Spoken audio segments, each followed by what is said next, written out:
இன்றைக்கி வீடியோவில் நான் என்ன காமிக்க போகிறேன்னா, எங்கள் வீட்டில் இருக்க சாப்பிடக்கூடிய வெஜிடபிள்ஸ், அதாவது எடிபிள் வெஜிடபிள்ஸ்.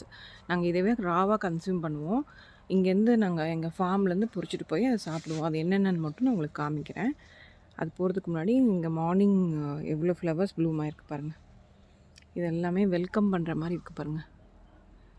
ஸோ அந்த இது வந்து ஃபஸ்ட்டு சுண்டக்காய் எப்படி ஹெல்த்தியாக இருக்குது பார்த்தீங்களா?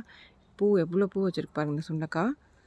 எங்கள் வீட்டில் எப்படியும் வாரத்தில் ஒரு 2 நாள் இல்லை 3 நாள் வந்து சுண்டக்காய் கண்டிப்பாக இருக்கும்.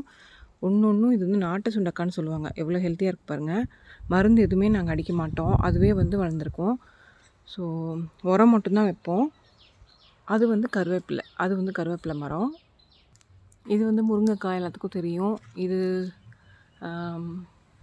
மாதுளம்பழ மரம், நாட்டு மாதுளைன்னு சொல்லுவாங்க. இன்னும் அந்த சைட் போனோம்னா வாழை இருக்குது, அகத்திக்கீரை இருக்குது, இன்னும் நிறைய செடி இருக்குது.